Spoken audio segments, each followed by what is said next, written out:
KONI belum bisa melakukan lebih, ya, karena ini menyangkut kebijakan. Betul. Kalau hanya KONI,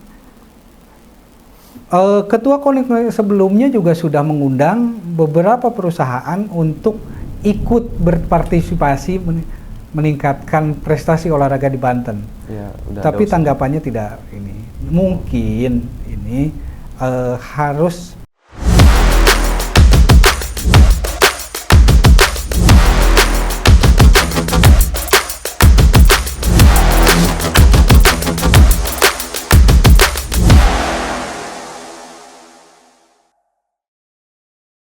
Halo, selamat datang di podcast olahraga informatif KONI Provinsi Banten. Bersama saya Yusuf Adam Denendra yang akan membahas seputar dunia olahraga yang ada di Provinsi Banten. Nah, pada episode kali ini kita akan membahas tentang kedudukan bidang pembinaan prestasi yang ada di KONI Provinsi Banten. Nah, tentunya pada episode kali ini saya akan ditemani oleh langsung nih pakarnya di bidang pembinaan prestasi. Nah, pada hari ini hadir Bapak Oding Tatang Surahman selaku Ketua Bidang Pembinaan Prestasi KONI Provinsi Banten yang akan memberikan wawasan dan ilmunya nih terkait bidang pembinaan dan prestasi yang ada di KONI Provinsi Banten. Nah, langsung aja yuk kita masuk ke perbincangannya. Halo Bapak, gimana Pak kabarnya hari ini? Alhamdulillah baik. Alhamdulillah ya Pak ya. Alhamdulillah juga sudah dapat hadir nih Pak. Terima kasih di podcast olahraga informatif ini. Nah Pak, kita nih kan pada episode ini mau membahas tentang pembinaan dan prestasi nih Pak. Kebetulan Bapak ketua bidangnya nih di pembinaan prestasi ini. Saya mau nanya-nanya nih Pak. Nah, boleh lah. apa sih Pak bidang pembinaan prestasi itu dan pembinaan prestasi itu tuh seperti apa sih Pak? Oke, baik. Terima kasih sebelumnya. Dan tadi kalau dibilang pakar, enggak lah, terlalu jauh lah. Saya belum nyampe kalau disebut pakar. Waduh, nggak apa-apa Pak. Semoga nyampe sana. Iya, amin. Baik, bidang pembinaan prestasi pada intinya yaitu bagaimana membina, mengarahkan sehingga prestasi puncak itu bisa dicapai. Itu intinya. Tentu ini tidak sendiri, bekerja sama dengan bidang lain, termasuk mitra kita adalah pengurus cabang, ya, pengurus cabang olahraga, ya, tentu bersama pengurus cabang olahraga meningkatkan prestasi atlet-atlet kita sehingga prestasi nanti bisa maksimal. Syukur-syukur bisa berprestasi secara internasional, gitu. Jadi itu, nah, kajian atau yang menjadi tanggung jawab bidang pembinaan prestasi, gitu. Nah Pak, tadi kan udah dipaparin nih tanggung jawab dari bidang pembinaan prestasi ini. Kalau untuk rencana ataupun hal yang sudah dilakukan dari bidang pembinaan dan prestasi ini apa sih Pak? Oke, baik. Kemarin tahun kemarin kita melaksanakan PON, ya. Tentu kita kemarin bekerja keras, yang alhamdulillah hasilnya kita berada di posisi 11, ya. Satu lagi belum diakui medalinya. Kalau satu lagi diakui dari Binaraga, ya, itu posisi kita menjadi 10. Oh, 10 besar. 10 besar Pak. Iya. Nah, bidang prestasi selama prosesnya kita selalu berkoordinasi bagaimana membuat program dari mulai perencanaan program latihan sampai nanti ke pertandingan.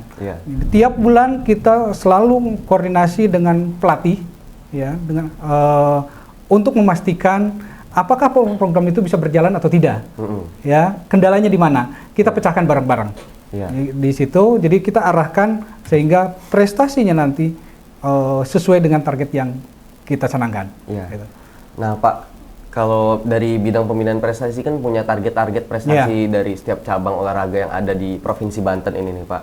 Nah pasti kan dibutuhkan nih atlet-atlet yang mumpuni untuk mendapatkan prestasi-prestasi yang menjadi target dari bidang pembinaan dan prestasi ini. Nah dari bidang pembinaan prestasi ini gimana sih Pak nangkep atlet-atlet yang ada di Provinsi Banten ini yang bakat-bakatnya mungkin sulit ditemukan gitu. Gimana nih menjaring mereka-mereka yang ada di Provinsi Banten yang luas ini nih Pak? Baik. Sekali lagi mitra kita adalah pengurus cabang olahraga. Iya. Jadi tidak sulit untuk menemukan bakat-bakat ya, karena KONI tidak punya atlet sesungguhnya, yang punya atlet adalah cabang olahraga ya. Maka kita kalau ini koordinasi dengan pengurus cabang olahraga, ketika ada event kita melihat di situ siapa yang punya potensi bagus, ya kita sama-sama dengan pengurus cabang olahraga kita tingkatkan lagi. Itu kan mereka melalui seleksi. Setiap cabang tentu ada itu namanya kejurda, kejurnas. Nah di situ kan kelihatan prestasi siapa yang berprestasi. Seperti PON kemarin kita membuat standar bahwa yang bisa berangkat ke PON yaitu yang mencapai ranking 3 nasional. Kenapa kita canangkan ranking 3 nasional? Kalau kita semuanya yang lolos kualifikasi kita bawa dengan anggaran yang terbatas, maka hasilnya tidak akan maksimal. Mungkin ke sana hanya hura-hura. Tapi kalau 3 besar, setidaknya kita sudah menjurus, ya, bahwa ini loh, ini ajangnya prestasi, bukan ajangnya hanya untuk uji coba. Gitu. Uji coba bolehlah di kejuaraan lain seperti kejurnas atau misalkan kejuaraan-kejuaraan lain.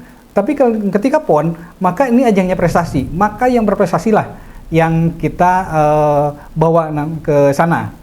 Ya, alhamdulillah kita mendapatkan banyak peningkatan, lumayan banyak dari PON-PON sebelumnya. Ya, grafik Provinsi Banten juga terus meningkat. Ya, dari mulai Bandung 3 PON terakhir, Bandung, terus Papua sampai kemarin. Jadi grafiknya meningkat. Jadi alhamdulillah perkembangan olahraga di Banten ke sini semakin membaik. Nah, tinggal bagaimana kita membuat grand design. Apalagi sekarang KONI Banten akan mencoba mengajukan untuk tuan rumah PON di 2032. Tentu ini 2032 ketika bicara prestasi itu kan tidak sebentar, tidak lama, ini cukup sebentar, tinggal berapa tahun lagi kan. Nah ini tentu harus ada langkah-langkah. Tahun ini kita melakukan apa, tahun berikutnya apa, sehingga prestasinya nanti itu bisa dicapai dengan maksimal. Gitu. Nah Pak, untuk mendapatkan prestasi-prestasi tadi kan Bapak menyebutkan kalau dijaring melalui lomba-lomba resmi yang ada di Provinsi Banten ini, lalu ditentukan kriteria-kriteria yang lolos untuk dimasukkan ke lomba yang lebih jauh di tingkat di atasnya. Nah Pak, untuk memfasilitasi atlet-atlet yang sudah terjaring, atlet-atlet yang sudah ditetapkan untuk naik ke ajang lomba yang lebih di atas lagi, itu seperti apa sih Pak? Dukungan fasilitasnya dan hal lain-lainnya.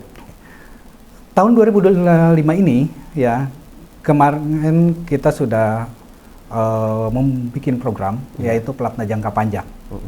Tujuannya adalah juara-juara yang kemarin, yang juara di PON kemarin itu tidak lari kemana-mana.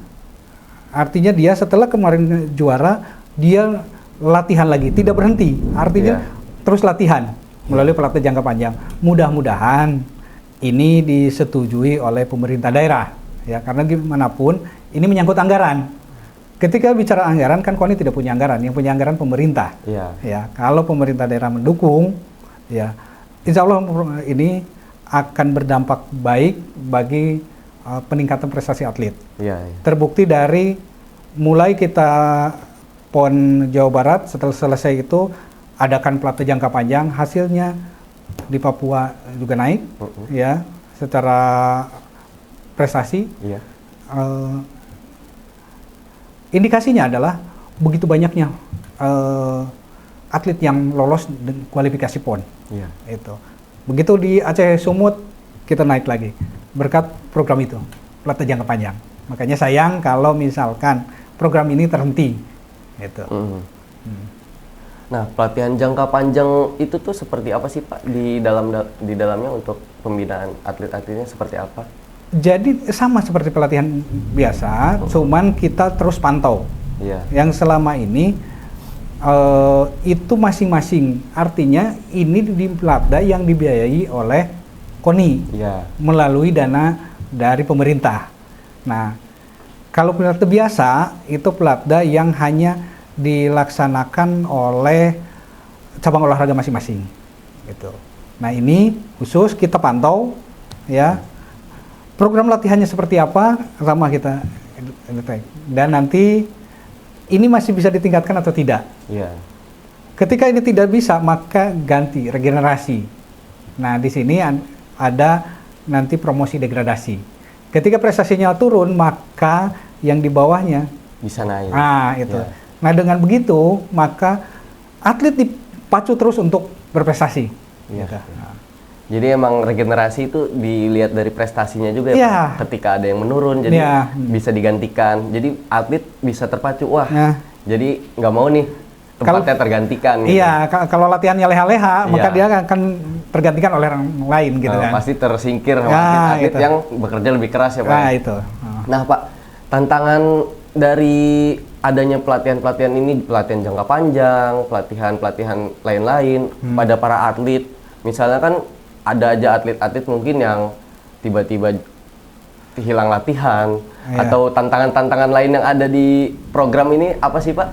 Oke, tantangan dalam proses pelatihannya yaitu yang pertama sarana, ya, karena ada beberapa cabang yang memerlukan sarana dan prasarana yang cukup mahal, itu. Terus berikutnya kendalanya yang klasik lah, anggaran, itu. Dan sekarang fenomenanya adalah karena kita diapit oleh provinsi besar, Jawa Barat dan DKI, ya. Nah, Jawa Barat punya mengiming-imingi dengan fasilitas ini, DKI juga ini, sehingga atlet kita itu Banyak yang berpindah gitu. lah itu pingin pindah gitu kan. Cuman dengan pelatda jangka panjang ini kita ikat mereka lah, bahwa kita juga memberikan perhatian kepada mereka gitu. Jangan sampai tidak ada perhatian, atlet kita pada pindah, itu sangat disayangkan ya, gitu.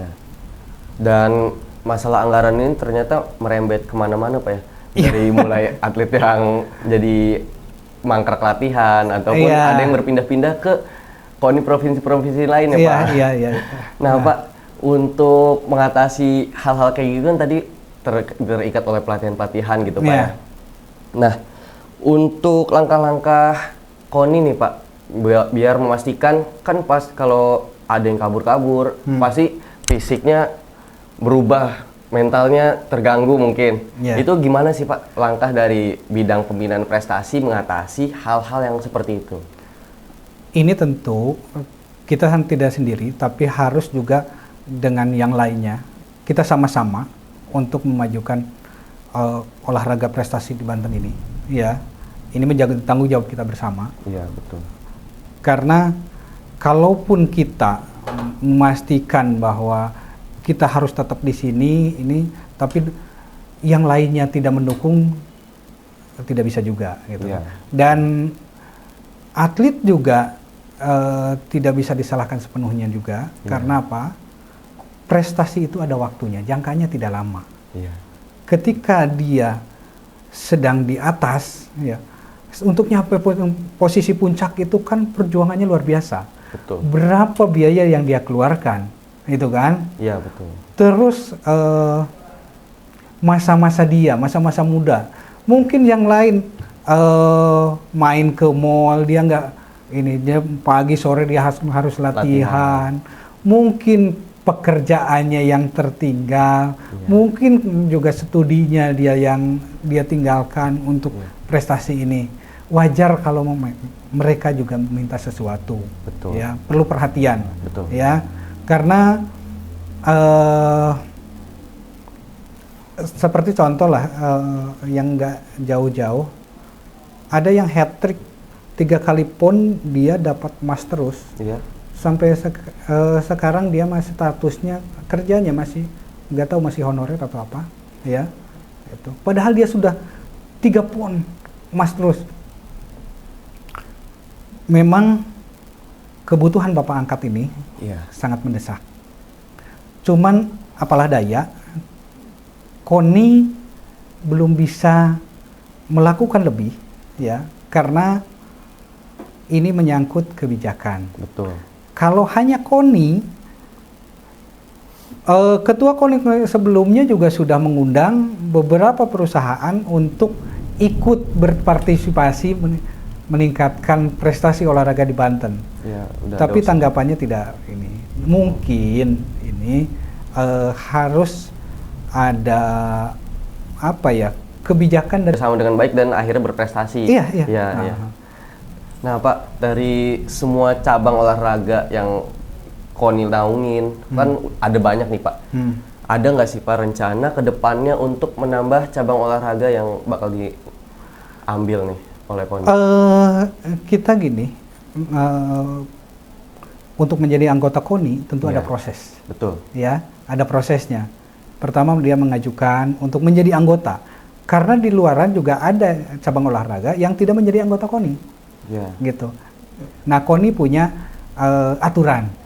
Nanti mungkin bagian organisasi lah itu nanti menyampaikan ketika dia akan menjadi anggota KONI seperti apa, prosesnya seperti apa. Iya. Itu. Nah, Pak, dari semua cabang olahraga yang dinaungin KONI, pasti kan KONI ini nggak bisa bergerak sendiri nih. Iya. Seperti yang dari Bapak bilang, kita butuh kolaborasi dari pemerintah, dari pihak swasta.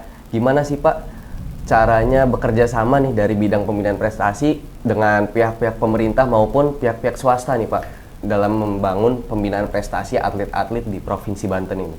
Oke.